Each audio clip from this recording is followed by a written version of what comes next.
Tunku Abdul Rahman, Tun Tan Cheng Lock, Tun Razak, Tun Witi Sambatan hari meneruskan rundingan di London kali yang kedua.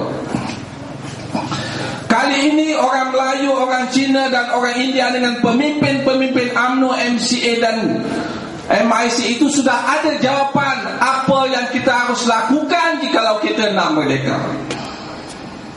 Kata Tunku Abdul Rahman, jikalau kita nak merdeka, orang Melayu sedia untuk memberikan kerakyatan kepada orang Cina dan orang India. Ini adalah pengorbanan orang Melayu. Kita accept, kita terima sahabat kita orang India dan orang Cina sebagai sahabat menjadi warga negara di bumi Malaysia ini. Mereka, orang Melayu, orang Cina dan orang India akan menjadi sahabat sebati yang akan meneruskan perjuangan di bumi Malaysia ini. Dan kata Witi Sambatan, kata Tan Cheng Lock, pada masa yang sama orang Cina dan orang India bersetuju untuk menerima 3 syarat utama orang Melayu. Yang pertama, hak istimewa orang Melayu. Yang kedua, institusi Raja-Raja Melayu. Yang ketiga, Islam sebagai agama rasmi. Hak istimewa orang Melayu itu ada 3, tuan-tuan dan puan-puan, yang dipersetujui oleh Witi Sambatan dan Tun Tan Cheng Lock. Yang pertama, hak orang Melayu segi pendidikan dan beasiswa, itu hak orang Melayu. Yang kedua, daripada segi permit perniagaan, diskaun, itu adalah hak orang Melayu. Yang ketiga, kota perkhidmatan dalam perkhidmatan awam, itu juga adalah hak orang Melayu. Jadi tuan-tuan dan puan-puan, dengan cara itulah kita boleh merdeka. Dengan cara orang Cina, orang Melayu dan orang India subscribe atau menerima konsep asas-asas kemerdekaan yang telah dipersetujui oleh Tunku Abdul Rahman, Tun Witi Sambatan dan Tun Tan Cheng Lock. Dan akhirnya tuan-tuan, kita merdeka. Dengan kemerdekaan inilah orang Melayu boleh duduk satu meja, duduk satu sekolah, duduk satu bangunan, tinggal bersama-sama dengan orang Cina dan orang India sampai sekarang. Dalam dunia ini tidak ada mana-mana negara yang dalam negaranya ada 3 sistem pendidikan. Benda ini tidak ada di Singapura, tidak ada di Thailand, tidak ada di Filipina, tidak ada di Amerika Syarikat, tidak ada sekolah Cina di Singapura, tak ada.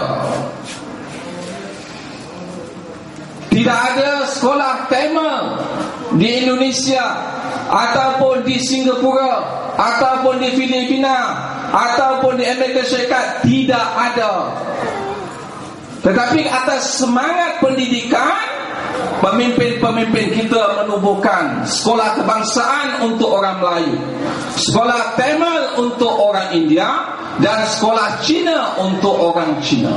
Kita menerima tuan-tuan dan puan-puan kerana kita yakin bahawa anak-anak kita harus diberikan kebebasan untuk meneruskan pelajaran di peringkat yang paling tinggi, universiti dan sebagainya. Itu sebabnya kita bina sekolah kebangsaan. Yang bina adalah UMNO dan Barisan Nasional. Kita bina sekolah Tamil, yang bina adalah MIC dan Barisan Nasional. Kita bina sekolah Cina, yang bina adalah MCA dan Barisan Nasional. Kita bina masjid dan surau, yang bina adalah UMNO dan Barisan Nasional. Kita bina kuil, yang bina adalah MCA dan Barisan Nasional, MIC dan Barisan Nasional. Dan pelbagai perkara yang kita bina dibina oleh kerajaan UMNO dan Barisan Nasional. Kerana kita yakin tuan-tuan bahawa Melayu, Cina dan India ini harus hidup bersatu, dan kita membinakan anak-anak mereka untuk belajar hingga ke Menara Gading. Kita bina universiti untuk anak-anak kita. Yang kita nak beritahu kepada tuan-tuan dan puan-puan, asas-asas kemerdekaan ini harus kita pertahankan. Orang Melayu tidak boleh pertikaikan kerakyatan yang telah kita berikan kepada orang Cina dan orang India. Dan orang India harus tidak mempertikaikan keistimewaan yang telah dipersetujui oleh Tun Tan Cheng Lock dan Tun Witi Sambatan kepada orang Melayu. Dengan cara itulah kita boleh hidup dalam keadaan aman dan harmoni. Tuan-tuan dan puan-puan, program UMNO tidak belasah orang India dan orang MIC. Tetapi tuan-tuan, kalau program PKR contohnya, dia akan puji orang Melayu kalau audiensnya orang Melayu, dan dia akan balut orang India kalau orang India tidak ada. Anwar Ibrahim kalau dengan masyarakat India, kalau dia hanya dengan masyarakat India, dia akan puji orang India. Pada masa yang sama dia balut orang Melayu. Tetapi jikalau dia ada dalam audiens orang Melayu, dia puji orang Melayu dan dia balut orang India dan orang Cina. Bagi saya, UMNO dan Barisan Nasional dengan pemimpin-pemimpin yang berterus terang inilah yang boleh meneruskan apa yang kita cita-citakan di bumi Selangor ini, tuan-tuan dan puan-puan. Akhirnya tuan-tuan, dalam tempoh 2 tahun ini kita boleh melihat bagaimana perkembangan rumah urut yang begitu dahsyat di negeri Selangor ini. Bagaimana perkembangan hotel-hotel kecil 1 bintang dan setengah bintang di Selangor ini dalam masa 2 tahun ini.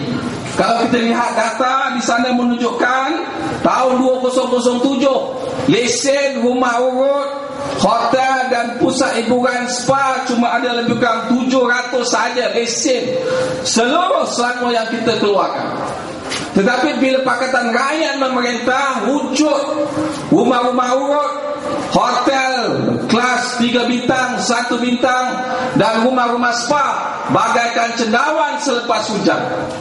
Kita boleh melihat daripada segi data, terdapat lebih daripada 3,600 lesen dikeluarkan untuk rumah-rumah judi pusat hiburan ini. Dan sekarang tahun 2009 lesen ini bertambah kepada 5,911 lesen rumah urut, pusat judi dan lesen spa. Tuan-tuan dan puan-puan, kadang-kadang saya pelik di Shah Alam. Tempat saya tinggal di Shah Alam, Seksyen 7 dah ada hotel. Dulu tak ada, tuan-tuan. Hotel ni saya rasa hotel tak ada bintang. Bukan sebiji, di Seksyen 7 ada 3 biji hotel. Dia menawarkan perkhidmatan ikut jam.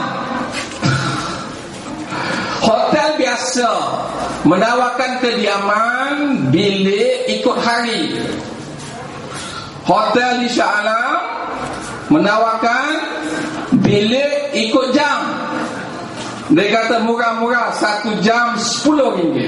Tuan-tuan dan puan-puan, kadang-kadang kita heran macam mana mereka boleh beruntung daripada 1 jam RM10.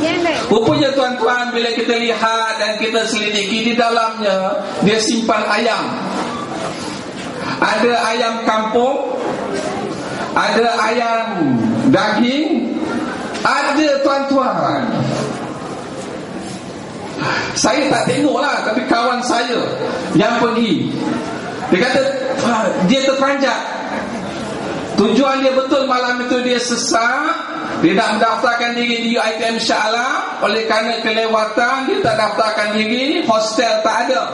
Jadi dia nak check in di hotel ini.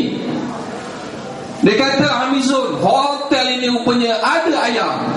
Bukan seekor, banyak ekor, tuan-tuan dan puan-puan. Itu sebabnya, tuan-tuan, ini adalah contoh-contoh bagaimana hotel-hotel membela ayam wujud di Seksyen 7 Shah Alam. Dan saya yakin di kawasan tuan-tuan ini lebih kurang sama. Betul atau tidak? Itu sebabnya, tuan-tuan dan puan-puan, apa yang dilakukan oleh Khalid Ibrahim dalam tempoh 2 tahun ini tidak kurang sekadar untuk menyatakan mereka gagal untuk melaksanakan pembangunan yang pernah kita laksanakan di bumi Selangor ini. Tidak ada jalan yang mereka turap,